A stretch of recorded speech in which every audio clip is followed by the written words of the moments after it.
मैं खुदा का धन्यवाद करता हूँ कि उसने आज मुझे अपॉर्चुनिटी दी कि मैं आपके संग मिलकर आराधना कर रहा हूँ। और आपको बताना चाहता हूँ, विशाल भाई ने जो कुछ भी कहा मेरे बारे में, I give all glory to God. मैं सिर्फ सॉन्ग्स कॉपी करता हूँ, जब पवित्र आत्मा जो बोलता जाता है, I just copy it. So I am not the writer and composer and all, because जब हम आसमान में जाएंगे तो कोई भी हमें ना तो राइटर समझेगा ना कंपोजर समझेगा। All we need is that, हमें सिर्फ आराधक होने की जरूरत है। This is all that we need to be. हमें सिर्फ वर्शिपर होने की जरूरत है। और एक चीज मुझे बड़ी अच्छी लगी, विशाल भाई said that I am here to worship God. मैं इसलिए यहाँ पर हूँ ताकि खुदा की आराधना करूँ। मैं कहीं भी जाता हूँ, जब कोई मुझसे कहता है लीड करो, तो I always tell them sorry, I can not lead, you follow God, I can not lead you in any way, but yes I am here to worship. और मैं ये विश्वास करता हूँ आज की शाम एक आराधना की शाम होगी। आज की शाम एक खूबसूरत महिमा की शाम होगी। हम अपने परमेश्वर को स्तुति के सिंहासन पे विराजमान देखेंगे। और आपको मालूम उस आराधना को खूबसूरत बनाता कौन है? Who makes it beautiful? आपको लगता है स्वर्गदूत आएंगे और स्वर्गदूत कई बार हमें और आपको लगता है वो खूबसूरत बनाएंगे? No, it's we have to make this worship beautiful, because this is what we are offering. ये हम खुदा को ऑफर कर रहे हैं, तो इसे खूबसूरत बनाने का काम भी हमारा है। अब खूबसूरत कैसे बनेगा? वो तब बनेगा जब मैं और आप जब गीत गाएं तो केवल होठों से नहीं गाएंगे, हम अपने दिलों से गाएंगे। क्योंकि मेरा परमेश्वर होठों को देखने वाला परमेश्वर नहीं है, मेरा परमेश्वर दिलों को देखने वाला परमेश्वर। आमेन, आमेन। और मैं ये विश्वास करता हूं कि परमेश्वर का वचन बताता है कि अभिषेक के द्वारा जुआ तोड़ दिया जाएगा। अभी पादरी साहब कह रहे थे, आई वाज लिसनिंग, पादरी साहब को जो वो कह रहे थे, बहुत समस्याओं में हम लोग हो के आज के दिन यहाँ पर हैं। लेट मी टेल यू, हर एक चीज जो इस समय घट रही है सब प्रभु यीशु की नजरों में है, और आप भी उसकी नजरों में हैं। वो आपको मिस नहीं कर सकता किसी भी चीज में। So everything is in control and we are just going to worship God this evening. हम आज की इस शाम को सारे भय को अपने घर के दरवाजों से बाहर करके, सारी चिंता को अपने घर के दरवाजों से बाहर करके, हम सिर्फ आज एक काम करेंगे आज की शाम। We are just going to worship God. Amen. एक गीत है, मुझे नहीं पता आपने ये गीत सुना हो कि नहीं, पर मैं आज चाहता हूं हम सब मिलके इसको गाएं। और जब हम आराधना कर रहे हैं, आप ये सोचिएगा आप खुदावंद के सिंहासन के सामने खड़े होकर अपने परमेश्वर के लिए गाने जा रहे हैं। You are not singing for anybody here. I'm not singing for, मैं आपको सच बताऊं, मैं आपके लिए नहीं गा रहा, मैं अपने लिए नहीं गा रहा। I'm singing for God today. मैं आज उसकी आराधना करने के लिए गा रहा हूं। ये गीत है जो कहता है, कौन है जो हम सबसे यूं प्यार करता है? कौन है जो हर मुश्किल आसान करता है? कौन है जिसने अपनी जान मेरे लिए दी? कौन है जो हमको अपनी रूह से भरता है? और फिर हम गाएंगे, वो यीशु ही है, वो यीशु ही है रब मेरा। Are you ready to worship God? Are you ready to worship God? हम तैयार हैं? आइए अपने दिलों को भी थोड़ा जागरूक करें, कहें तैयार हो जाओ आराधना के लिए। जैसे दाऊद कहता है, हे मेरे मन यहोवा को धन्य कहे और उसके किसी उपकार को ना भूलना। आज कहिए, मेरे मन, get ready to worship God. Do not forget all his benefits जो उसने आपकी जिंदगी में करे। Amen. कौन है जो हम सब से यूं प्यार करता है? कौन है जो हर मुश्किल आसान करता है? कौन है जो हम सब से यूं प्यार करता है? कौन है जो हर मुश्किल आसान करता है? कौन है जिसने अपनी जान मेरे लिए दी? कौन है जो हमको अपनी रूह से भरता है? वो यीशु ही है, वो यीशु ही है, वो यीशु ही है रब मेरा।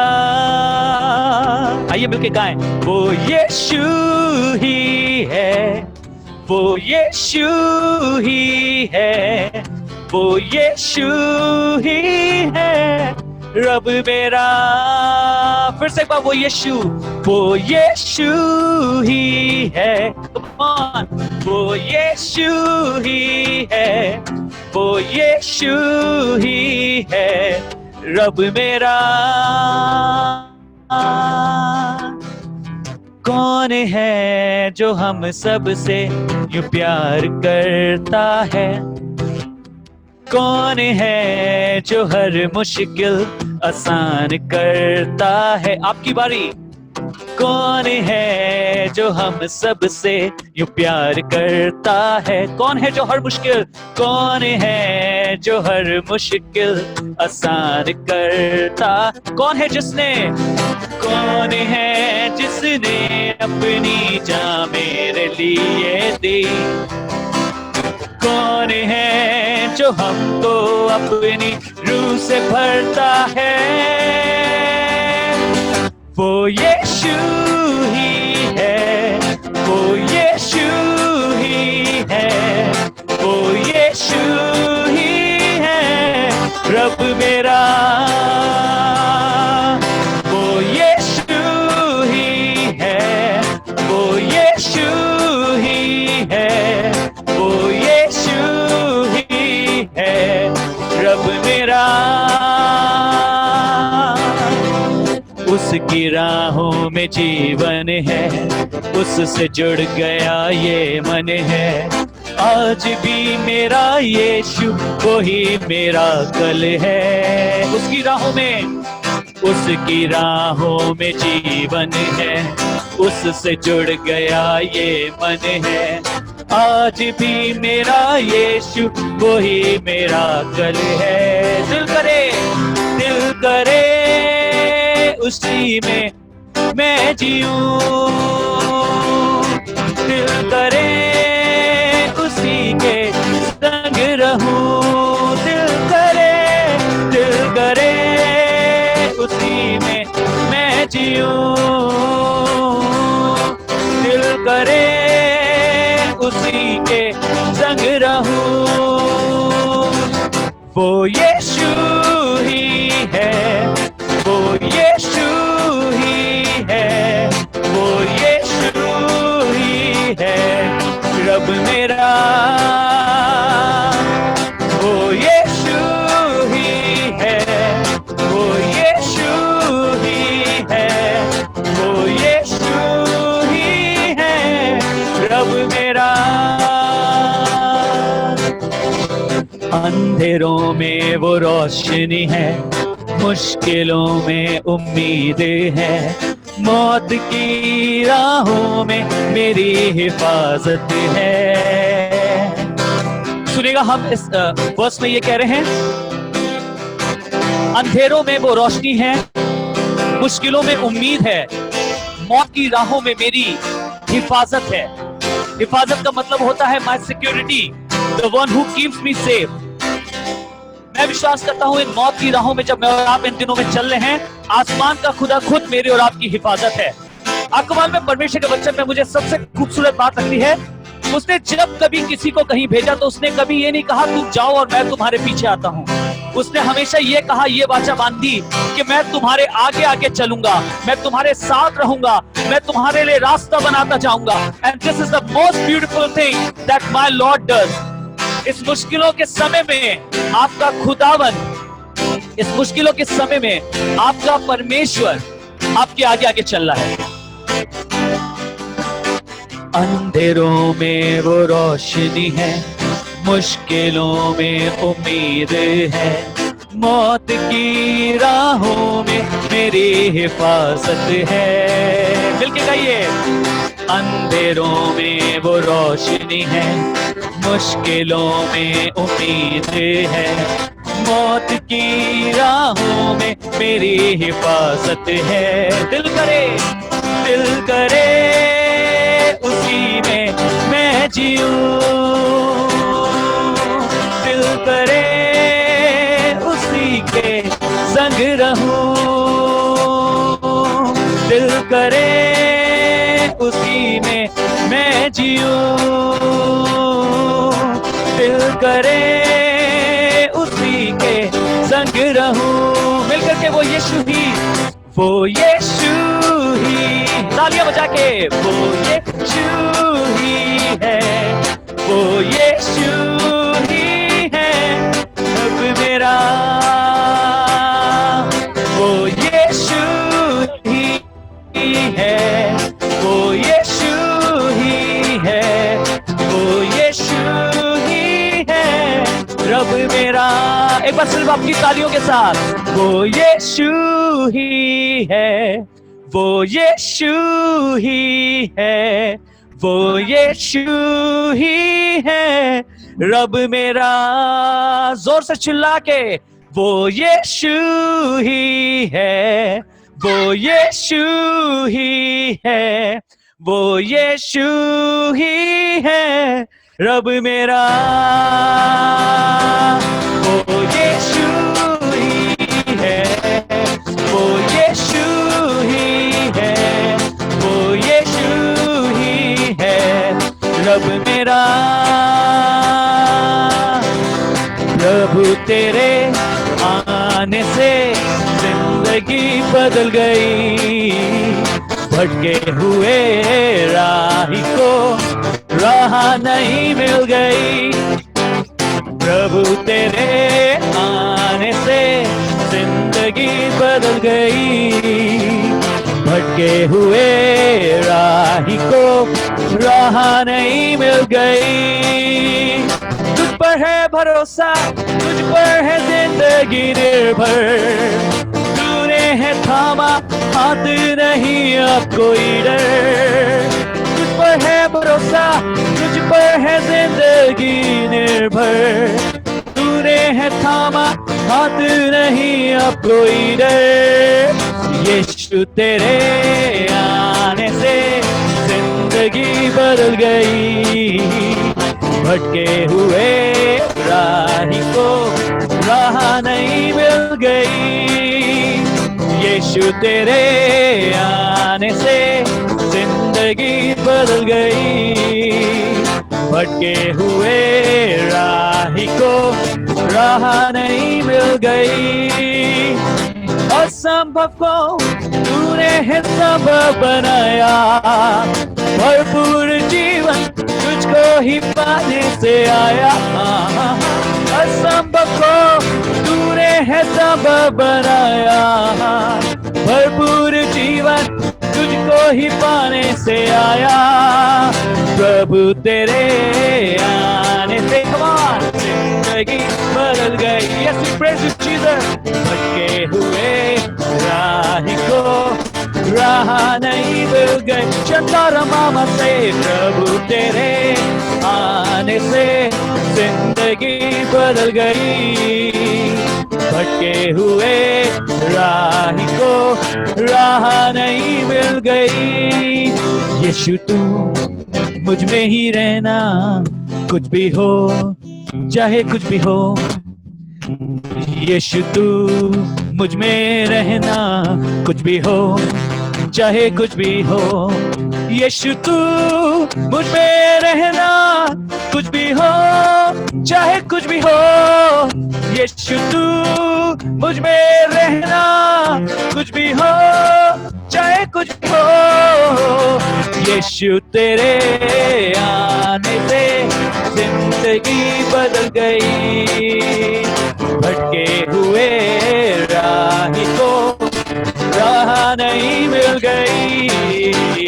यीशु तेरे आने से जिंदगी बदल गई, भटके हुए राही को राह नहीं मिल गई। भटके हुए राही को राह नहीं मिल गई, भटके हुए राही को राह नहीं मिल गई। तुझ पर है भरोसा, तुझ पर है जिंदगी निर्भर, तूने है थामा हाथ नहीं अब कोई डर।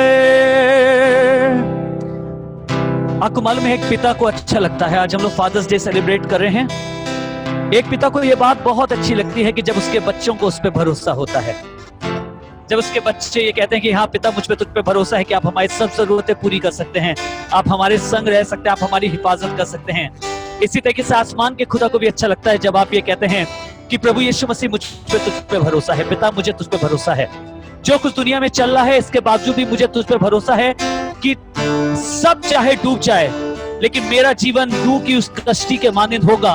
जब सब कुछ डूब रहा होगा तब मैं लहरों पे तैर रहूंगा, क्योंकि मुझे तुझ पे भरोसा है। जब फाइनेंसेस खराब हो रहे हैं, इकोनॉमी गिर रही है, मुझे तुझ पे भरोसा है कि तू मेरी इकोनॉमी नहीं गिरने देगा, क्योंकि मेरी इकोनॉमी संसार की इकोनॉमी से नहीं चलती। मेरी इकोनॉमी तो तेरे मौजों से चलती है और तेरी दया से चलती है। आइए उससे कहें, खुदा यीशु मसीह, हम हाथ उठा के तेरी आराधना कर रहे हैं। Lord, we just want to say this thing that we trust you. हम तुझ पे भरोसा करते हैं, हम तुझ पे भरोसा कर रहे हैं प्रभु कि तू सब चीजें कर सकता है। Thank you Lord. ना तो बल से ना शक्ति से, पर मेरी आत्मा के द्वारा। ना तो बल से ना शक्ति से, पर मेरी आत्मा के द्वारा। खुदा का वचन बताता है कि जरुब्बाबेल के लिए खुदावंद का ये वचन है कि ना तो बल से और ना शक्ति से, पर मेरी आत्मा के द्वारा ये हो जाएगा। और चोटी का पत्थर चिल्लाते हुए और लुढ़कते हुए कहते हुए आएगा कि उस पर दया हो, उस पर दया हो। मुझे नहीं मालूम आपकी जिंदगी के हालात क्या हैं, पर मैं आपको यह बताना चाहता हूं, शायद आपके बल से ना हो पाए, शायद आपकी शक्ति से ना हो पाए। इसीलिए तो उसने कहा कि मैं जाता हूं, पर खुदा अपना रूह तुम्हें दिए जाता है। और उसने कहा ना तो बल से ना शक्ति से, पर मेरी आत्मा के द्वारा होगा। आपके लिए भी चीजें खुदा की आत्मा के द्वारा होंगी। जस्ट ट्रस्ट गॉड और विश्वास से आइए गाएं। ना ना ना शक्ति से, पर तेरी आत्मा के द्वारा। ना तो बल से ना शक्ति से, पर मेरी आत्मा के द्वारा। ये पहाड़, ओ ये पहाड़ टल जाएगा, ये पहाड़ टल जाएगा, ये पहाड़ टल जाएगा, पर तेरी आत्मा के द्वारा। हाथ को उठा के कहेंगे, ओ ये पहाड़ टल जाएगा, शनमा से ये पहाड़ टल जाएगा, ये पहाड़ टल जाएगा, पर तेरी आत्मा के द्वारा। मैं अपनी आंखें पर्वतों की ओर लगाऊंगा। मेरी सहायता कहां से आएगी? मेरी सहायता यहोवा की ओर से आएगी, जो आकाश और पृथ्वी का करता है। ओ ये पहाड़ टल जाएगा, ये पहाड़ टल जाएगा, ये पहाड़ टल जाएगा, पर तेरी आत्मा के द्वारा। आइए सुनाई करें। शानमा बसे दाकिरियानमा, शोंकार खारना शिंदारो किरियानमा, शोंदेरी कोरारे हालेलुया, पर तेरी आत्मा के द्वारा। Hallelujah, Lord. We trust you, Father. We trust you, Jesus. ओ शानमा बसे। आइए इसकी स्तुति करना शुरू करें। अपने घरों को उसकी आराधना से भरना शुरू करें। आपका पहाड़ ना तो आपके बल से टल सकता है, ना आपकी शक्ति से टल सकता है, पर यहोवा की आत्मा के द्वारा निश्चय टल सकता है। तो ये शीदराना बाबा सीधा रेकेरिया नम बसे। हालेलुया, ओ हालेलुया,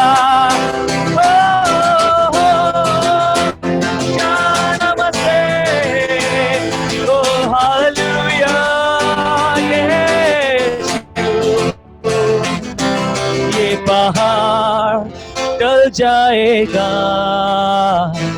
ये पहाड़ टल जाएगा, ये पहाड़ टल जाएगा, पर मेरी आत्मा के द्वारा, पर मेरी आत्मा के द्वारा। एक बार आखिरी बार हाथ उठा के, पर तेरी आत्मा के द्वारा।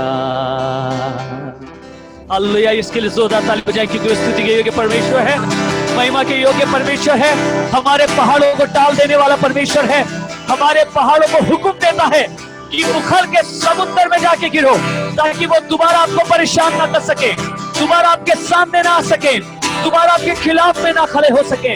Oh Shana Baba, we praise you Lord, we praise you Jesus, for you are so wonderful। आप अच्छे हैं, आप अद्भुत हैं, आप महान परमेश्वर हैं, हम आपकी सिताइश करते हैं। प्रभु धन्यवाद करते हैं कि कोई भी पहाड़ ऐसा नहीं जो तेरी आज्ञा से उखड़ के गिर ना जाए। आज ये दुआ करता हूं प्रभु, जब हमने तेरी आराधना करी है, हमने केवल ये कोशिश करी है खुदावन कि खूबसूरत से खूबसूरत नजराना तेरे हुजूर ला सकें, खूबसूरत से खूबसूरत आराधना आपके हुजूर ला सकें प्रभु, जो आपको अच्छी लगे, जिसकी खुशबू आपको अच्छी लगे। चाहता हूं प्रभु, जब आराधना लोगों ने करी है तो तेरा अभिषेक तेरे लोगों पर उतरे और उनके चूहे भी इसी आराधना में टूट जाए। तेरा बड़ा हाथ आज तेरे लोगों को महसूस होने वाला हो सके, तेरी बड़ी आत्मा तेरे लोग महसूस कर सकें और अपने आप को तेरे पंखों के साए में सिक्योर जान सकें। दुनिया में चाहे त्राही हो, पर मैं तो अपने यहोवा के पंखों के साए में महफूज हूं। थैंक यू जीसस, प्रभु यीशु मसीह नासरी के नाम से, आमीन। Praise Lord, hallelujah. धन्यवाद पास्टर अनिश के साथ बहुत सुंदर समय था हमारे खुदा ने हमें दिया है। सही में आराधक बनकर आराधना करना अलग बात होते हैं। परमेश्वर की आराधना करने के लिए ये सुंदर शाम हमारा परमेश्वर ने हमें दिया। वचन की ओर जा रहे हैं। भोपाल के स्टूडेंट से पूछें कौन भैया इस बार स्पीकर कौन चाहिए, ऑनलाइन वर्शिप के लिए जा रहे हैं, कौन स्पीकर चाहिए। सबसे पहले एक ही नाम आता है, पास्टर जियो वर्गीस।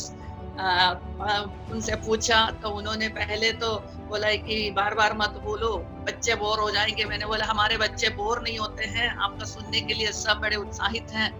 तो हाँ कह दिया, हमारे इनविटेशन को उन्होंने स्वीकार किया और हमारे बीच में आज उपस्थित है। उनके द्वारा परमेश्वर का वचन आज तक ICPF कई कैंप में, भोपाल कैंप में आने के लिए परमेश्वर ने अपने दास को कई बार ऐसा अवसर दिया। भोपाल के स्टूडेंट्स को, MB के स्टूडेंट्स को परमेश्वर ने ऐसा मौका दिया कि परमेश्वर के दास के सेवकाई को अनुभव करने पाए। हमारे स्टूडेंट्स के लिए बहुत ही आत्मिक उन्नति का कारण बना उनका पिछले सालों का सेवकाई। उसके लिए मैं परमेश्वर को बहुत धन्यवाद देती हूँ। परमेश्वर का दास अपने खुद के क्षेत्र में कार्य करने के साथ, बिजनेस के साथ साथ परमेश्वर बहुत आए से उन्हें अहमदाबाद शहरों में परमेश्वर उन्हें इस्तेमाल कर रहे हैं। इन दिनों में परमेश्वर और उनको बहुत आए से हमारे बीच में भी इस्तेमाल करने पाए। आज शाम परमेश्वर अपने दास के द्वारा हमसे जो बातचीत करना चाह रहे हैं वो जरूर हमसे बातचीत करेंगे। लेकिन खास करके स्टूडेंट्स, मुझे सुनने वाले लोग, आज के पार्टिसिपेंट्स, मैं आपसे रिक्वेस्ट कर रही हूँ, आपके स्क्रीन में जो लास्ट जो राइट साइड में जो 3 डॉट दिए, उसमें जो चैट बॉक्स है उसमें जाइए, जाके आप अपना नाम, फोन नंबर और किस जगह से आप उसको थोड़ा चैट बॉक्स में लिख लीजिएगा, ताकि इन कमिंग डेज में हम जो प्रोग्राम्स होंगे उस बारे में हम आपको इंफॉर्मेशन देने पाए।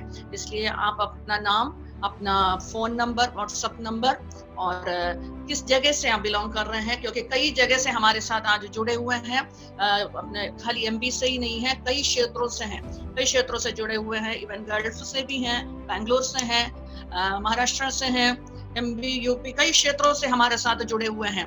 तो सबको परमेश्वर आज शाम परमेश्वर की आवाज है, परमेश्वर के दास के द्वारा आज हमें सुनना है। उसके लिए प्रार्थना के साथ रहें। हम जहां जहां बैठे हैं तालियों के साथ पास्टर जियो वर्गीस को, भोपाल ICPF, हम आपको स्वागत करते हैं। आगे आपका समय है। Praise the Lord. आपको सुनाई दे रहा है मेरा आवाज? सुनाई दे रहा है? ओके। प्रभु के नाम की स्तुति हो। आप लोग के साथ एक और बार इस तरह वापस मिलने का जो मौका। Can you hear me? Yeah.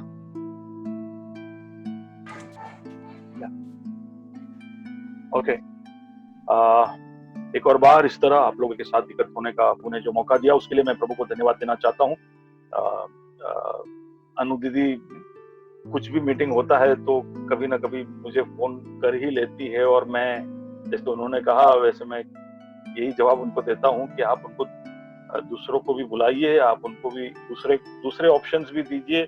मेरे भी मैसेज खत्म हो रहे हैं, बार बार एक ही बात कैसे मैं बोलूंगा, तो ऐसे सब बोलकर मैं टालने की कोशिश करता हूँ, लेकिन अनु दीदी बहुत ही जिद्दी है कि नहीं, आप आइए, आप बोलिए, प्रभु आपके द्वारा बात करेगा।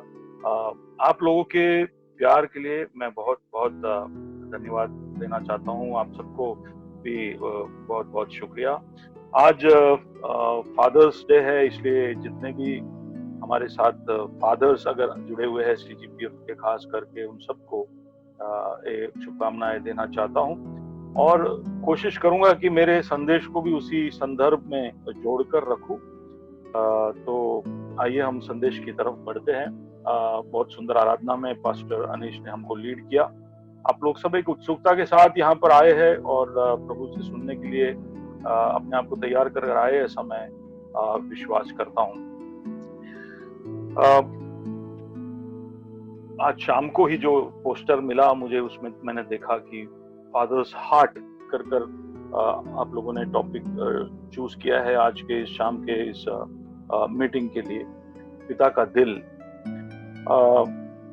यीशु मसीह जब इस पृथ्वी पर सेवकाई कर रहे थे तो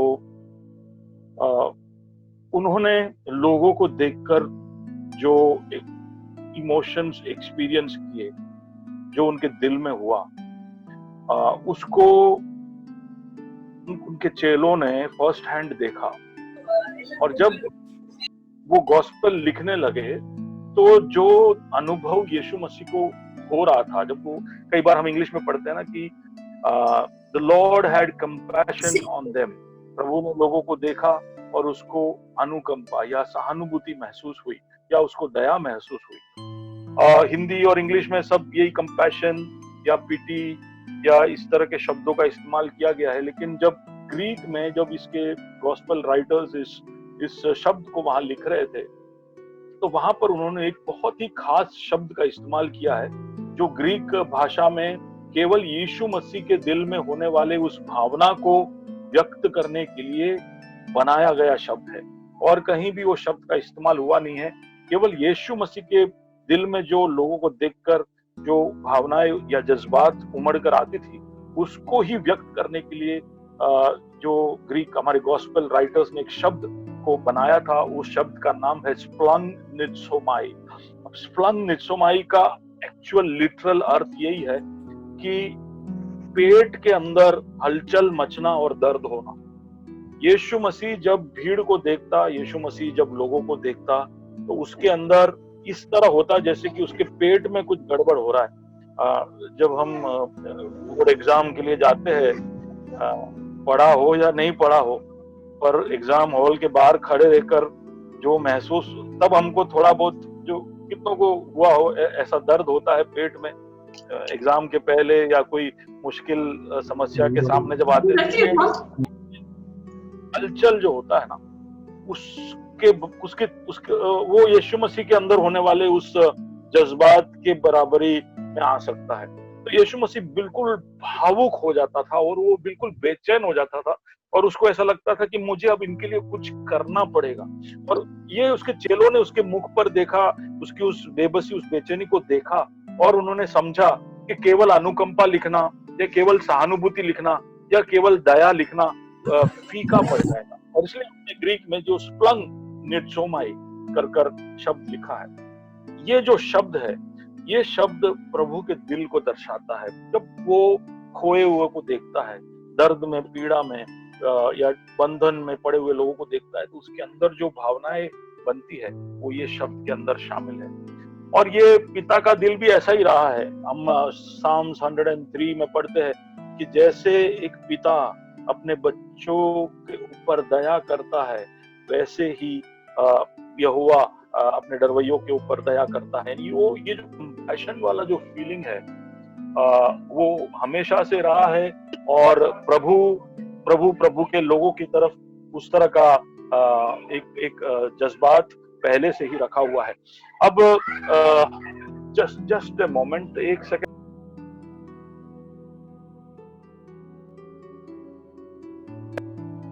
सॉरी। तो ये यीशु मसीह के सेवकाई का एक हॉलमार्क था, ये जो फीलिंग जो उसको फील होता था। उसने जब भी सेवकाई की, जहां कहीं भी गया, उसने अपना पूरा दिल उसकी सेवकाई में लगाया, और हमेशा he was a man almost with his heart on his sleeves, कह सकते हैं, जैसे कि उसका दिल जैसे बाहर रख के वो चल रहा था, और ही ऑलवेज फेल्ट इट। उसको हमेशा महसूस होता था, लोगों का दर्द महसूस होता था, लोगों का फ्रस्ट्रेशन महसूस होता, उनका अकेलापन महसूस होता, इसलिए वो छूता, इसलिए वो बोलता कि उठ जा बेटे, या बेटा बेटी कर कर वो बुलाता, क्योंकि वो महसूस करता। लेकिन जब अपने आगमन के विषय में वो बात कर रहा था, तो वहां पर एक बहुत अनोखी बात वो करता है। हम जब मत्ती रचित सुसमाचार उसके 24वें अध्याय के 12वें कलम में देखते हैं, तो वहां पर उसके आगमन के साथ जुड़ी एक बात कहते वक्त वो कहता है कि मेरे आने के समय पर अधर्म के बढ़ने की वजह से बहुतों का प्रेम ठंडा पड़ जाएगा। तो ये दुनियादारी लोगों के विषय में नहीं बताया है, ये प्रभु अपने लोगों के विषय में, जो उसके चेले थे, यानी जो उससे पहले प्रेम करते थे, उनके विषय में वो कह रहा है कि अधर्म के बढ़ने की वजह से बहुतों का प्रेम ठंडा पड़ जाएगा।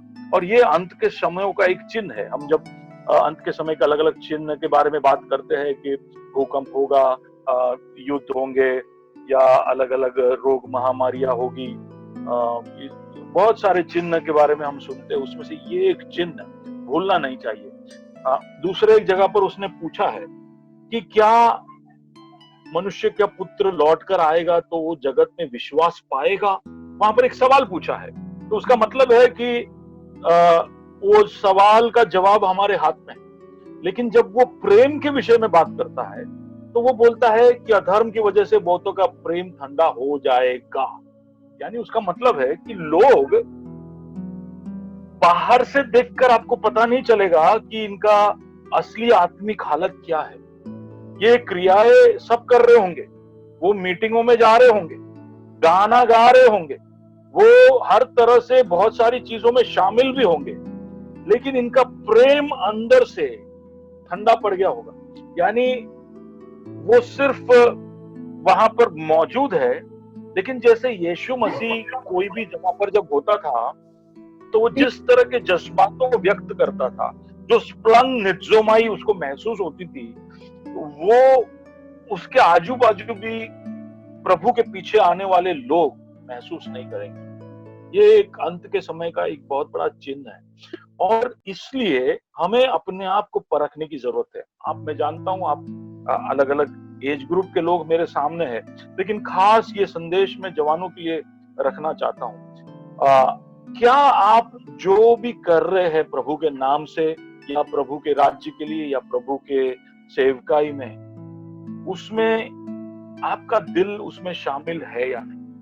क्या आप वर्शिप लीड करते हैं तो केवल आपके स्किल को लेकर आए हैं? क्या आप अपने प्रेजेंस को लेकर आए हैं? क्या सिर्फ आप अपने दोस्तों को लेकर आए हैं, या उसके अंदर सच में उस क्रिया में, उस सेवा में आपका दिल भी उतना ही शामिल है? अब दिल में जब बोल रहा हूं, तो मैं चाहता हूं कि आप अंग्रेजी जो शब्द पैशन है उसको आप समझे। तो पैशन के साथ आप उस जो भी कार्य है उसमें शामिल हो या नहीं, ये सोचने की जरूरत है। लेकिन अंत के समय में बहुतों का प्रेम ठंडा हो जाएगा, ऐसे यीशु ने कहा। इसलिए हम सबको खुद को परखने की जरूरत है कि क्या मेरा प्रेम ठंडा हो गया है। प्रेम जब ठंडा हो जाता है, तो ऐसा नहीं है कि लोगों का प्रेम गायब हो गया है। हम सबके अंदर प्रेम तो है, लेकिन मसीह के लिए है कि नहीं? हमारे पैशंस कहीं गायब तो हुए नहीं है, हम अपने पैशंस कहीं ना कहीं तो लगा ही रहे हैं। खाने में या घूमने में या दोस्तों के साथ या पिक्चरों में या वीडियो गेम में या जो भी, हमारे पैशंस कहीं गायब तो नहीं हुए, लेकिन जब हम मसीह के सम्मुख आते हैं, जब उसके नाम से आते हैं, तब वो पैशन हमारे लेकर आते हैं या नहीं, ये है मेरा सवाल। कई बार हम मौजूद जरूर हो जाते हैं, लेकिन हमारा पैशन वहां पर पहुंचता नहीं है। क्यों? क्योंकि हमारा पैशन और कहीं लगा हुआ है, हमारा पैशन और कोई चीजों में लगा हुआ है। जब हम ऐसा एक कार्य करते हैं तो उस अवस्था को एपैथी बोलते हैं। एपैथी इंग्लिश में एपैथी जो है वो ग्रीक एपेथोस में से आया है। पेथोस का मतलब है जज्बात और एपैथी का मतलब है बिना जज्बातों के होना। एकदम सरल शब्द में कहूं तो आई डोंट केयर वाला एटीट्यूड, या ऐसे कहना कि मुझे क्या। कई बार मसीही लोग, मैं भी कई बार ऐसा कर चुका हूं, कई बार एक डोंट केयर वाले एटीट्यूड में पहुंच जाते हैं। कोई प्रार्थना का विषय लेकर आता है, कोई अपने दर्द को बताता है, किसी के दर्द के या किसी के कोई दुखद विषय के बारे में हम जब सुनते हैं तो हमारा रिएक्शन बिल्कुल हैरानदायक हो सकता है, क्योंकि हमें we are not feeling it, हमारा दिल या हमारा पैशन उसमें शामिल नहीं है। तो कई बार मेरे साथ भी ऐसा होता है। कई बार कोई विषय कोई मेरे पास लेकर आता है, समझ लो कि सुबह सुबह कोई विषय लेकर आया और वो विषय को सुनकर मैं बिल्कुल टूट गया, एकदम दर्द में एकदम उसके अंदर शामिल हो गया। आधे घंटे के लिए मैं एकदम टूट सा गया, एकदम डिस्टर्ब सा हो गया, भारी भारी सा लगने लगा। लेकिन उसके बाद दूसरा कोई विषय आया तो मैं वो दूसरे विषय में पूरी तरह से घुस गया। उसके बाद तीसरा विषय आया तो मैं वो तीसरे विषय में घुस गया। तब तक पहले वाला विषय है, उसमें जो भारीपन था, उसमें मुझे जो फीलिंग आया था, वो सब बिल्कुल गायब जैसा हो गया। फिर दोपहर को जब मैं वापस याद करता हूँ तब मैं सोच में लग जाता हूँ कि अरे ये तो विषय था जिसको लेकर मैं सुबह एकदम चिंतित हो गया था, तो बीच के 2-3 घंटों में मेरे साथ क्या हुआ। तो ये एक उदाहरण मैं दे रहा हूँ ये समझाने के लिए कि किस तरह से अचानक से हम बेपरवाह हो सकते हैं। बेपरवाह हो गए यानी उसका मतलब है कि प्यार ठंडा हो रहा है या हमारा दिल कोई विषय में शामिल नहीं। और बेपरवाह होना एक बहुत ही डेंजरस साइन है। हम अगर कलीसिया के अंदर है तो स्प्लंग निग्जोमाई हमारा नहीं हो रहा है तो भी हमारा दिल हर चीज में शामिल होना चाहिए। कोई समाचार सुने तब शामिल होना चाहिए, कोई समाचार दे तब शामिल होना चाहिए। हम हमारे पैशंस को, हमारे दिल को, हमारे जज्बातों को हमारे प्रेजेंस से अलग नहीं कर सकते। और वो कर रहे हैं तो आप समझ लेना अंत के दिनों में जो प्रेम ठंडे होने वाले लोग हैं उनके बारे में जो चर्चा यीशु ने की, उस ग्रुप के अंदर हम आ गए और उस ग्रुप में हमको आना नहीं है। अब ये एपैथी या ये बेपरवाही होने के बहुत सारे कारण है और प्रभु वहां पे सीधा सीधा ऐसा कह रहा है कि अधर्म के बढ़ने से तो ये होगा ही, अधर्म के बढ़ने से ये होगा।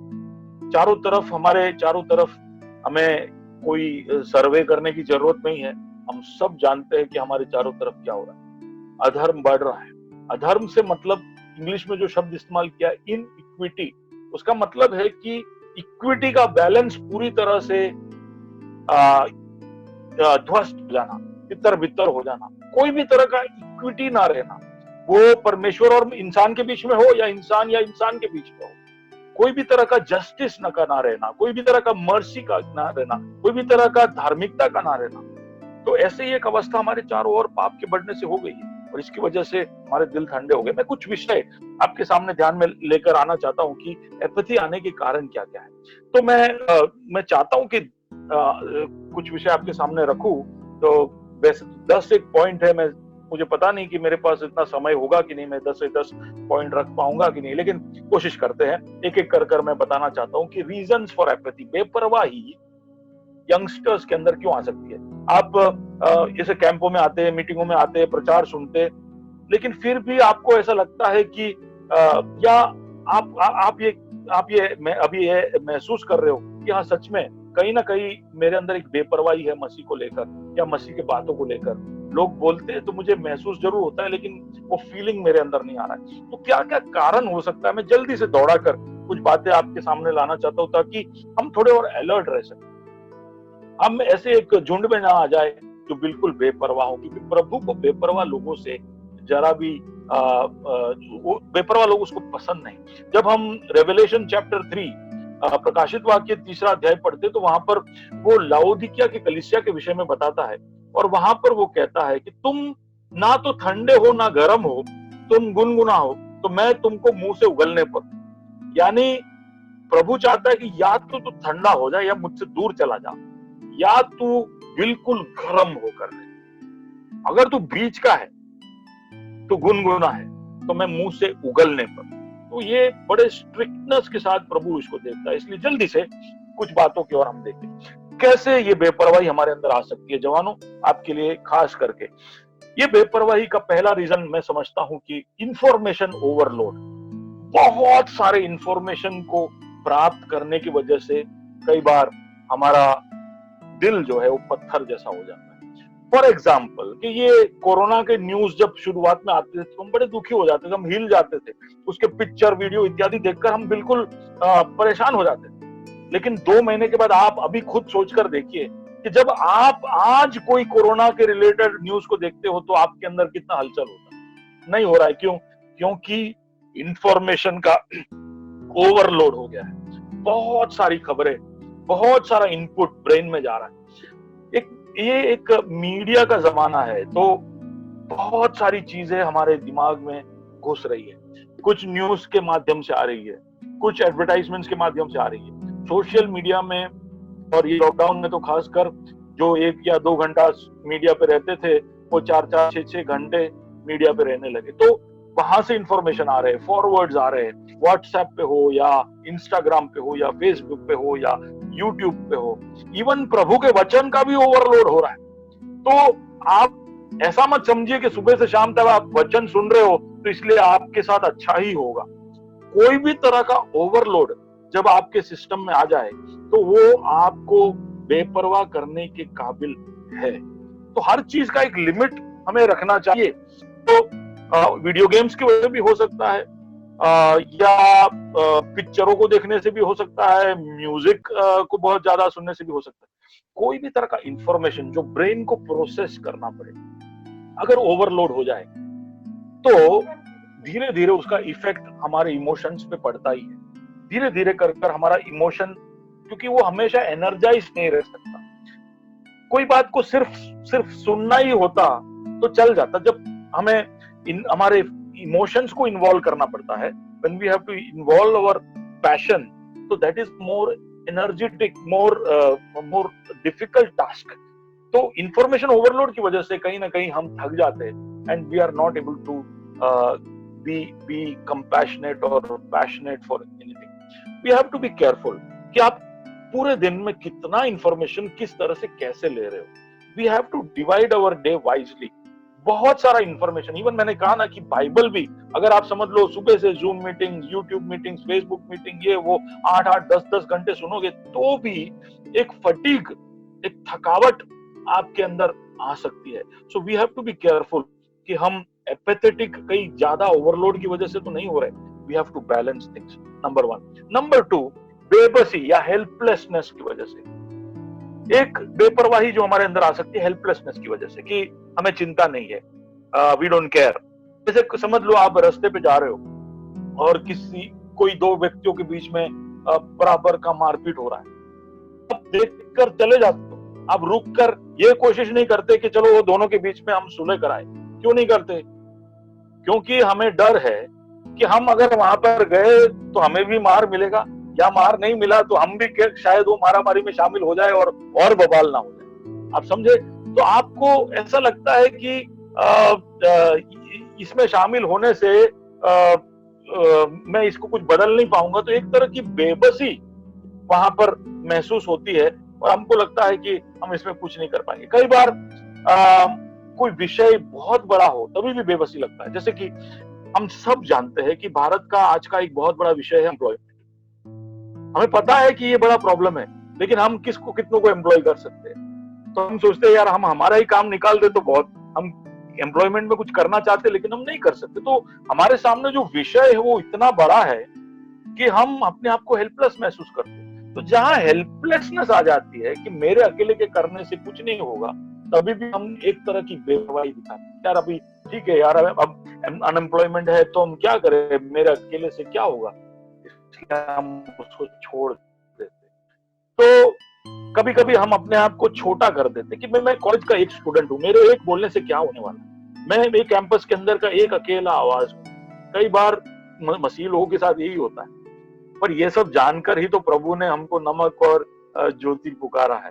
हमें बहुत मात्रा में कहीं भी होने की जरूरत नहीं है। हम जहाँ कहीं भी थोड़ा बहुत भी होंगे और सच्चे रहेंगे, अपने आप को हेल्पलेस महसूस नहीं करेंगे। हमें ये आभास रहेगा कि हम क्या है और हम क्या कर सकते हैं, तो फिर हम जरूर बेपरवाह नहीं होंगे। कई बार इस हेल्पलेसनेस के रियलाइजेशन की वजह से हम बेपरवाह हो जाते हैं। डर भी एक तीसरा कारण है, फियर के हम कुछ कर नहीं पाएंगे, हमें कुछ इसमें तकलीफ हो जाएगी। That is what okay.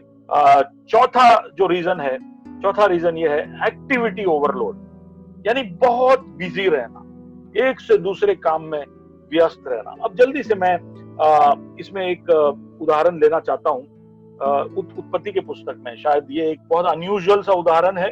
उत्पत्ति के पुस्तक में काइन के विषय में, जेनेसिस चैप्टर 4 उसके 16-17 में इस तरह से लिखा है कि काइन ने प्रभु के उपस्थिति को छोड़ने के बाद उसने शादी की, उसने विवाह किया, उसके बच्चे हुए, फिर उसने एक शहर बनाया और उस शहर का नाम एनोक रखा। एनोक उसके बेटे का नाम था। अब ये जो कहानी के अंदर आप सोचोगे कि इसमें तो क्या है, लेकिन मैं सोच रहा था कि काइन जिसने प्रभु की आवाज को सुना था, जिसने प्रभु कौन है वो जाना था, वो प्रभु के उपस्थिति से चला जाता है। चला जाने के बाद वो फिर कभी भी अपने जीवन के दरमियान प्रभु की तरफ लौट कर आने की कोशिश नहीं करता। ये मेरे लिए एक सवाल था कि ऐसे कैसे हो सकता है। अपने पूरे जीवन के दरमियान वो लौट कर नहीं आया। तो फिर हम देखते हैं कि उसने क्या किया, क्या कारण था। वो प्रभु की उपस्थिति से गया, उसके बाद पहले तो घर गृहस्थी में व्यस्त हो गया, उसके बाद उसने एक बहुत बड़ा प्रोजेक्ट उठाया। हम में से कई लोगों के लिए घर बनाना ये बहुत बड़ा प्रोजेक्ट है, लेकिन उसने एक शहर बनाया। छोटा काम नहीं था। सबसे पहला शहर जो पृथ्वी पर बना वो काइन ने बनाया। और वही नहीं, वो एक बहुत पावरफुल पोजीशन में था, इसलिए तो उस शहर का नाम अपने बेटे के नाम से रखता है। और कोई उसको चैलेंज करने नहीं आता है, यार तूने, हम सब ने भी तो मेहनत की, तो हमारे बच्चों का भी नाम रखो, या ऐसा कोई बोलने नहीं आया। तो he was powerful, he was engaging in a very big project and he also had children and family to look after. तो वो व्यस्त हो गया and he had too much to do, इसलिए प्रभु के लिए वक्त नहीं था। हम में से कई लोग इसी तरह है ना, कि किसी ने बहुत पहले एक कहानी मुझे बताई थी कि शैतान ने एक मीटिंग बुलाई, कहा कि किस तरह से लोगों को प्रभु से दूर रखे। तो सबने बहुत सारे कारण बताए, लेकिन एक छोटू से दुष्टात्मा ने आकर कहा कि यार इनको कुछ बहकाने की जरूरत नहीं है, इनको व्यस्त रखो। ये इतने व्यस्त हो जाए कि वो प्रभु के कोई भी काम की तरफ कोई भी तरह की परवाह ना दिखा पाए, वो बेपरवाह हो जाए। सो एक तरह से एक्टिविटी ओवरलोड भी हमें बेपरवाह कर देता है। और हम अब देखोगे आपके जीवन में भी कई बार मीटिंगों में ना आना या प्रभु के कार्यों में ना आने का एक कारण है कि मेरा ट्यूशन है, मेरे एक्स्ट्रा क्लासेस है, मेरे दोस्तों के साथ जाना है इत्यादि। बहुत बिजी लगने वाले बहुत सारे एक्सक्यूजेस या बहाने हमारे पास है, लेकिन आप समझ लेना कि ऐसे बहाने आप निरंतर करते जाओगे तो आप सिर्फ बहाना बनाकर दूसरों को उल्लू नहीं बना रहे हो, आप आपके दिल को कठोर करते जा रहे हो। You are also becoming apathetic. आपके दिल के ऊपर उसका असर हो रहा है, आपका पैशन आप में से गायब हो रहा है, आपका प्रेम ठंडा पड़ता जाएगा। And that's why we have to be careful कि हम किस तरह के टाइम मैनेजमेंट को करते हैं, हम किस तरह से हमारे लाइफ को मैनेज करते हैं। नेक्स्ट 5वां पॉइंट जो हमें एपैथेटिक कर सकता है वो है सहूलियतें। बहुत सारे कंफर्ट्स का होना हमारे जीवन में, बहुत सारे लग्जरीज या बहुत सारी चीजों के होने की वजह से भी हम बेपरवाह हो सकते हैं। लूका रचित सुसमाचार उसके 16, उसके 19 और 1 से लेकर हम जब पढ़ते हैं तो वहां पर लाजर और उस धनवान की कहानी है। अब उस लाजर नाम के गरीब व्यक्ति को कोई ना कोई रोज आकर उस धनवान के घर के बाहर बिठा देता, वहां पर उसको खाने को मिल जाता। उसके धनवान के मेज से जो जूठा है वो खाकर उस टुकड़ों पर वो पलता था। और उसके जीवन में एक ही सांत्वना का कारण था कि जब कुत्ते आकर उसके घाव को चाटते तब उसको थोड़ी सी ठंडक महसूस होती। धनवान की तरफ से कभी भी एक ठंडक का शब्द या ध्यान या उसका उसका कभी भी धनवान ने उसकी तरफ ध्यान दिया हो, उसकी परवाह की हो, ऐसा हमें दिखाई नहीं देता। उस कहानी के अंदर सीधा सीधा जब दोनों व्यक्तियों का मौत हो जाता है उसका वर्णन है, और किस तरह से दोनों व्यक्ति अलग अलग जगहों पर पहुंचे और वो धनवान नरक में जाकर वहां पर तड़पता हुआ इब्राहिम से बात करता हुआ हमें उधर दिखाई दे रहा है। तो इतनी बड़े सजा का कारण क्या था? उस धनवान ने क्या किया था? क्या उसने उस व्यक्ति को मारा था, लाजर को मारा था, पीटा था, गालियां दी थी, उसको ऐसा कुछ कहा था कि तुम मेरे घर के बाहर मत बैठो, तुम चले जाओ? ऐसा कुछ नहीं कहा, उसने ऐसा कुछ नहीं किया। लेकिन उसने एक ही चीज किया, उसने नजरअंदाज कर दिया, उसको देखना ही एक वेस्ट समझा, उसको ध्यान ही नहीं दिया। और उस बेपरवाही की वजह से, क्यों? क्योंकि वो अपने कंफर्ट्स में था, वो अपने सहूलियतों में था, वो अपने कंफर्ट्स में इतना खोया हुआ था। हम कई बार हमारे बाप दादा यहाँ पर जो तकलीफ में हमारे जीवनों में सहन करते करते पहुंचे, उस तरह की हालत हमारी नहीं है। आज बहुत ही सहूलियतों के साथ हम जी रहे। तो उस सहूलियतों के अंदर एक तकलीफ ये है कि कई बार वो हमें बेपरवाह बना देती है। उसके आराम के अंदर हम इतने खो जा सकते हैं कि we can be so lost in the comforts कि we become careless about people otherwise, people who are suffering, people around us, even the need of God, the work of God, the service of God, the work of the kingdom. So comforts are another thing that make us apathetic. सहूलियतें हमें बेपरवाह बना देती है। छठी चीज जो है वो है पूर्व धारणाएं, prejudice। अब मत्ती 25 के अंदर ही लास्ट जजमेंट का एक दृष्टांत है। वहां पर प्रभु न्यायासन पे बैठा है और उसके दोनों तरफ झुंड है। एक तरफ के झुंड को देखकर प्रभु कहता है कि इनको नरक में डाल दो। तो जब वो भीड़ उनसे प्रभु से पूछती है कि भाई हमें क्यों ऐसा किया जा रहा है, तो प्रभु उनसे कहता है कि मैं जब भूखा था तो तुमने मुझे खाने को नहीं दिया, मैं जब प्यासा था तो तुमने पीने को नहीं दिया, मैं एक अजनबी बनकर आपके सामने आया तो आपने मेरा स्वागत नहीं किया, मैं नंगा था तो आपने कपड़ा नहीं दिया, मैं बंधा हुआ था, मैं बीमार था तो आपने मेरी परवाह नहीं की। तो उन्होंने पूछा कि ऐसा हमने कब किया, आप कब हमारे पास ऐसे आए थे?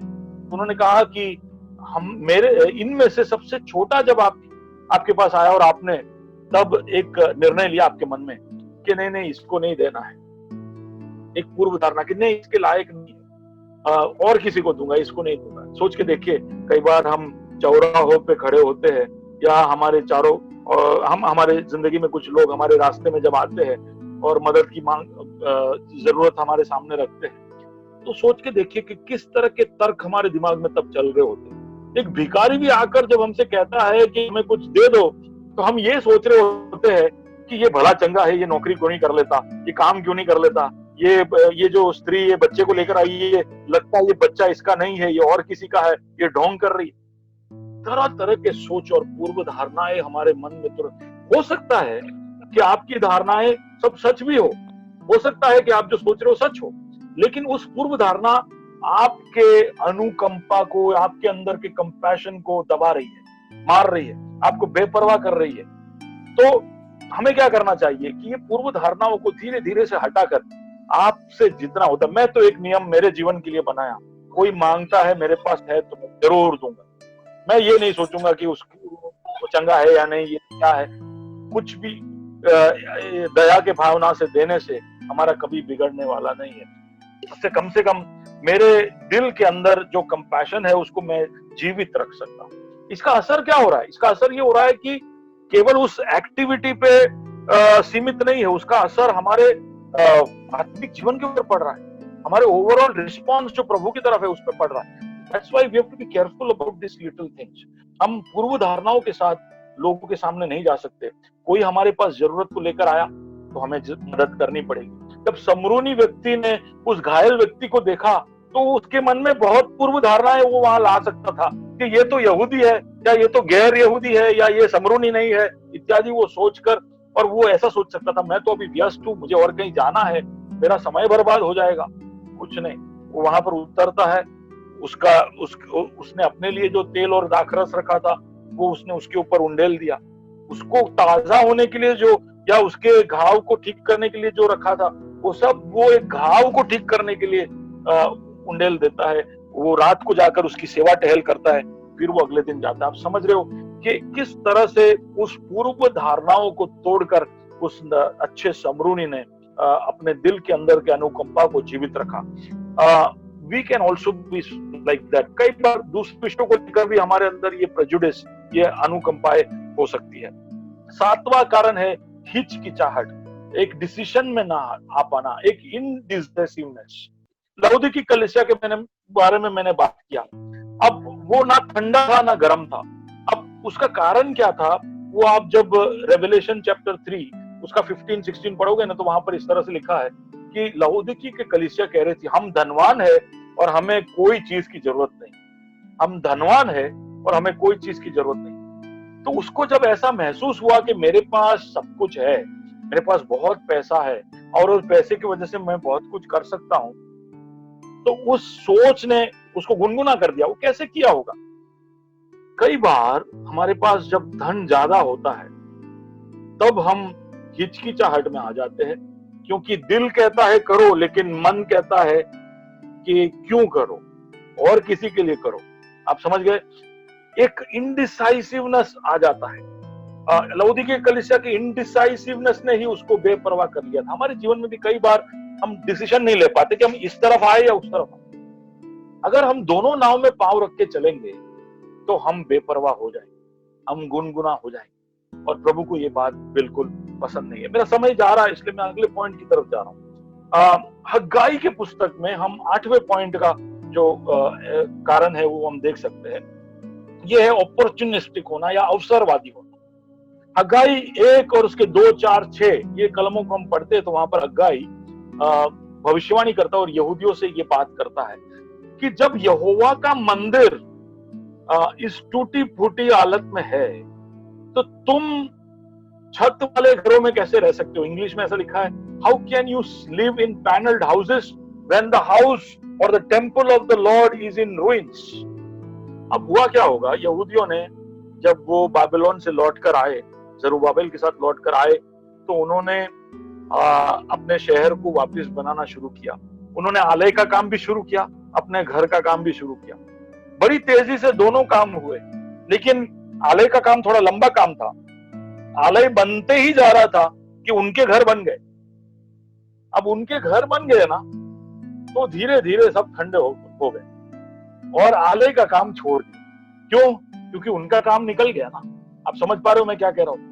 कई बार मसीह के साथ भी हम इसी तरह का ट्रीटमेंट करते हैं। जब तक हमारा काम ना निकल जाए तब तक हम पूरी जोर शोर से चीजों में शामिल हो जाते हैं। लेकिन एक बार हमारा काम हो गया, हमारा शादी हो गया, हमारी नौकरी लग गई, हमें गाड़ी मिल गया, हम सेटल हो गए, हम एक चर्च में आ गए, हमारा काम निकल गया, तो धीरे धीरे प्रभु के कामों के अंदर बेपरवाही करना शुरू कर। यह अवसरवादी, कई बार यह अवसरवादी स्वभाव हमें एपैथेटिक या बेपरवाही बनाता है। और हग्गाई के अंदर जो यहूदियों के बारे में लिखा है वो बिल्कुल बेपरवाह हो गए। वो अपने घरों में आराम से रहने लगे, उनका काम निकल गया था और उन्होंने प्रभु के बारे में सोचना खत्म कर दिया। अगला कारण है खुदगर्जी या सेल्फिशनेस। मुझे मालूम है बहुत सारे पॉइंट बोल रहा हूं क्योंकि मैं चाहता हूं कि आप इसके जिस्ट को समझे और कैसे भी कर एक बेपरवाही में से अपने आप को बाहर निकाल कर लेकर आए। You should come out of that apathy. We can not have a life where we are without passion for God. प्रभु के कोई भी कार्य में हमारा दिल, और केवल हमारा ताकत नहीं, केवल हमारी बुद्धि नहीं, हमारा दिल और हमारा पैशन भी पूरी तरह से शामिल होना चाहिए। सेल्फिशनेस का एक बहुत ही अनोखा एग्जांपल है दूसरे राजा 20वें अध्याय में। राजा हिजकिय्याह वो क्या करता है, बाबेल से जब उसके पास प्रतिनिधि आते हैं तो वो पूरा शहर के अंदर और मंदिर के अंदर और अपने खजाने के अंदर की सारी चीजें दिखा देता है। एक मूर्खता का काम वो करता है। आयशा नबी आकर उससे कहता है कि हिजकिय्याह तूने ये क्या कर दिया, तूने दुश्मन को सब कुछ दिखा दिया, अब ये लौट कर आएगा, तेरे पर चढ़ाई करेगा और तेरे शहर को वो नाश कर देगा। तब हिजकिय्याह राजा पूछता है, और एक और बात हिजकिय्याह बोलता है कि ये केवल नाश नहीं करेगा, ये सारी चीजों को लेकर चला जाएगा, जितना भी तेरे पास खजाने में धन है वो सब ले जाएगा, और वही नहीं, वो तेरे बेटों को भी ले जाएगा, अपने राज्य में ले जाकर उनको खोजा बनाएगा, नपुंसक बनाएगा और चाकरी करवाएगा, गुलाम बनाएगा। अब ये बात को सुनकर हिजकिय्याह राजा को क्या हो जाना चाहिए था? बिल्कुल हिल जाना चाहिए था कि बाप रे, ये क्या हो गया? क्योंकि हिजकिय्याह ऐसा कर सकता है। एक बार जब वो बीमार हुआ था तो वो इतना रोया कि प्रभु ने आकर उसको उसके जीवन के 15 साल बढ़ाकर दे दिए। अब उसी हिजकिय्याह राजा के पास जब ये मैसेज पहुंचता है कि तेरे बेटों को ये खोजा बना देगा, तो हिजकिय्याह राजा का सवाल क्या है पता है? वो पूछता है कि ये मेरे जीवन काल में होगा कि जीवन के बाद? तो ऐसे नबी कहता है आपके जीवन के बाद होगा। वो बोलता है हाश, मैं जब जिंदा हूं तब तो नहीं हो रहा है ना, तो कोई बात नहीं, मेरे बेटों के साथ जो होना है होने दो, मेरे समय में तो नहीं हो रहा है। ये है खुदगर्जी का एक बहुत ही अनोखा नमूना। कई बार हमारा स्वभाव भी ऐसा होता है, जहां तक हमें लगता है कि हमारे जीवन में ये कहीं आसपास में नहीं आ रहा है, तब तक हम अपने आप को सुरक्षित समझकर बेपरवाही दिखाना शुरू कर देते। We have to be careful that we don't behave like this. क्योंकि हम पर असर नहीं हो रहा है तो इसलिए हम बेपरवाही असर हो रहा है। कई बार अपने लोगों पर भी जब असर होता है, और ये अधर्म के बढ़ने से हो गया है, हम कितने सेल्फिश हो गए, हमें खुद अपने आप को जांच कर देखने की जरूरत है। कई बार हमारे घरों के अंदर भाई बहनों के साथ होता है, पापा मम्मी के साथ होता है, मामा चाचा के साथ होता है, कभी भी हमारे दिल में कई बार ऐसा हो जाता है कि कुछ हो ही नहीं रहा है। बेपरवाही की निशानी है, इससे हमें बाहर निकलना चाहिए। Don't take it lightly, it will kill you, it will kill you. मैं क्यों ऐसा बोल रहा हूँ? मेडिकल साइंस में एक टर्म है जिसको बोलते हैं डीवीटी, डीप वेन थ्रोम्बोसिस। ये कैसे होता है? अगर कोई मेडिकल फील्ड वाला है तो ये इस बात को समझ जाएगा। जब कोई व्यक्ति लंबे समय तक बैठा रहता है या लेटा रहता है, तो उस इनएक्टिविटी के कारण उसके पांव के वेन्स के अंदर क्लॉटिंग्स हो जाते हैं, हेमरेजेस हो जाते हैं। इसको डीप वेन थ्रोम्बोसिस बोलते हैं। अब वो जब क्लॉटिंग होता है तब उस क्लॉटिंग से कोई अनर्थ होता नहीं, लेकिन थोड़े समय के बाद ये खून जो है उस क्लॉटिंग को वहां से ले जाकर फेफड़ों के अंदर या दिमाग के अंदर पहुंचा देता है, और तब उस वक्त वो क्लॉटिंग जो है वो जानलेवा हो जाता है।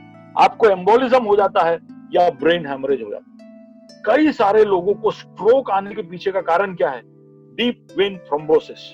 मैं क्या बताने आ रहा हूं? कई बार हमारे जीवनों में आत्मिक डीप वेन थ्रोम्बोसिस हो रहा है इनएक्टिविटी की वजह से।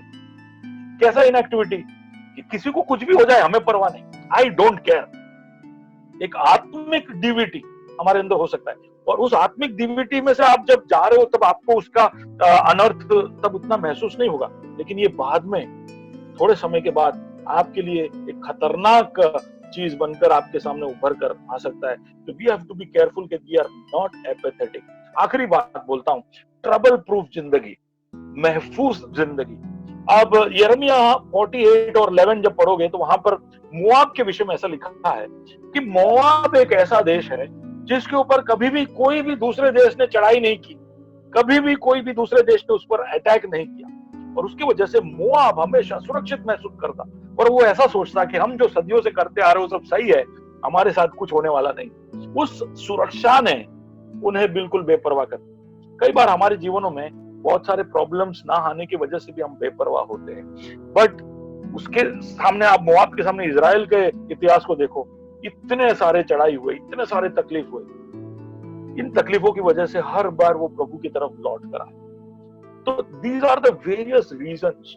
इसके सिवा भी बहुत सारे कारण हो सकते हैं। मेरा आज आपसे बात करने के पीछे का, ये संदेश को लाने के पीछे का तात्पर्य यही था कि मसीह, प्रभु ने कहा है कि we have to become like Christ, we have to have the mind of Christ. हमें उसके जैसा दिल हमारे अंदर होना चाहिए। We have to imitate Christ. Paul ने एफिसियंस चैप्टर 5 को शुरू करते इस तरह से कहा, बी इमिटेटर्स ऑफ गॉड। जैसे उसने किया हमें करना है। हमारे अंदर भी वो स्प्लंग निट्जोमाई होना है, लेकिन ये स्प्लंग निट्जोमाई को खत्म करने वाली बहुत सारी चीजें हमारे चारों ओर है, और हमें ध्यान रखना होगा। यीशु ने कहा है कि ये होगा, बहुतों का प्रेम ठंडा होगा। हमें ध्यान रखना होगा कि हम किस तरह से इसमें से बाहर निकले। मैं संदेश के एक आखिरी भाग में मैं जाना नहीं चाहता क्योंकि मेरा समय समाप्त हो गया है, लेकिन आपके ध्यान में वो बात आना चाहता हूँ। इफिसियों की पत्री 5वां अध्याय जो है आप पूरा पढ़ोगे तो इमिटेट गॉड कहने के बाद वहां पर 4-5 बातें पौलुस कहता है। एक तो कि आप प्रेम में चलो, फिर कहता है ज्योति में चलो, फिर कहता है आप बुद्धि में चलो, फिर कहता है आप आज्ञापालिका के साथ चलो, और 5वीं बात कि आप आत्मा में चलो। अब सोचकर देखिए, आप इन सब बातों में, ये 5 बातें आप एफएससी 5 का एक अध्ययन कर आप सीखने की कोशिश करना कि किस तरह से इन 5 बातों में हम प्रभु का नकल कर सकते हैं। नकल करने से बहुत फायदा है। हमारे छोटे बच्चे सबसे ज्यादा सीखते कैसे हैं? नकल कर कर। हम बड़ों को देखते हैं और वो नकल करते हैं। कई सारी चीजों का उनको पता नहीं होता कैसे करना, लेकिन वो देखते हैं कि बड़े कैसे कर रहे हैं, वो देखकर वो नकल कर लेते हैं। हमारे जीवन में भी कई सारी चीजें शायद हो सकती है कि हमारे समझ के बाहर हो। कई बार हम हमारे सामने हो तो भी दिखता नहीं है। तो नकल करते रहेंगे ना, हम यीशु मसीह का नकल करते रहेंगे तो बहुत सारे अनर्थ, बहुत सारे पाप, बहुत सारे बातें जो हमारे सामने आती है उसमें हम अपने आप को बचाए रख सकते हैं। नकल करने में फायदे हैं। तो आप किस तरह, एक और बार बोलता हूं, walk in love, walk in the light, walk in wisdom, walk in obedience and walk in the spirit. ये 5 चीजों में आप ध्यान रखो किस तरह से प्रभु का नकल हम इन 5 चीजों में करेंगे तो हम अपने आप के जीवन में एक बहुत बड़ा बचाव प्रभु की ओर से हम प्राप्त कर सकते हैं। और बहुत बातें हैं लेकिन मेरा समय समाप्त हो गया। May God minister to your hearts. मैंने बहुत बातें कही, बातों में नहीं है। मैं चाहता हूं कि जो बोझ के साथ मैं आपके सामने इस बातों को रख रहा था वो बोझ को आप समझ पाए होंगे और आप अंत के दिनों के उन लोगों के झुंड में शामिल नहीं होंगे जिनका प्रेम ठंडा हो गया था। एक छोटी सी दुआ कर मैं मेरे इस संदेश को समाप्त करना चाहता हूँ। प्रभु जी धन्यवाद इस शाम के समय के लिए जो संदेश मैं आज आईसीपीएफ भोपाल के साथ जुड़े हुए लोगों के सामने रख पाया। प्रभु जी इन वचनों के द्वारा तो उनके जीवन में कार्य करना, उनसे बात करना। हमारे जीवन में कई बार जाने अनजाने में बेपरवाही आ जाती है। लवोदिकिया के उस अंतिम समय के कलीसिया का प्रतीक रखने वाले कलीसिया में जिस तरह से लोग गुनगुना हो गए थे उस तरह हमारे जीवन में भी गुनगुनापन आ सकता है। लेकिन प्रभु तू हमें बचा। ऐसा ना हो कि तू हमें उगलने पर आ जाए, ऐसा ना हो कि हम पीछे रह जाए। प्रभु जी हम चाहते हैं कि जैसा तू था वैसा हम बने। जैसे तेरे अंदर जो स्प्लंग नित्जोमाई, जो कंपैशन, जो फीलिंग, जो जज्बात थे वो हमारे अंदर भी हम महसूस करें। आज संसार को उसकी जरूरत है। बहुत सारे टूटे हुए लोग हमारे चारों ओर है, बहुत सारे जरूरतमंद लोग हमारे चारों ओर है और हमें अब खड़े होकर ये दिखाना है कि कलीसिया किस तरह से अलग है। और प्रभु जी इसमें हम सबकी मदद करना, खासकर जितने भी जवान सुन रहे थे उनके दिलों से तू बात करना प्रभु जी। कोई भी कारण से मैंने जो बताई और इसके सिवा दूसरे कोई भी कारण हो, ये कोई भी कारणों की वजह से हम में से कोई भी ऐसा ना हो कि ये एक बेपरवाह आदमी है या इंसान है, ऐसा किसी के भी विषय में ना बोला जाए। प्रभु जी तेरे अभिषेक को उंडेलना, प्रभु जी इन लोगों को तू बांधना और इनको दृढ़ करना और हिम्मत और सामर्थ से भरकर इनको तू तेरे राज्य और तेरे नाम की महिमा के लिए इस्तेमाल करना। प्रार्थना सुना इसलिए धन्यवाद, यीशु मसीह के नाम से मांगते हैं, आमीन आमीन।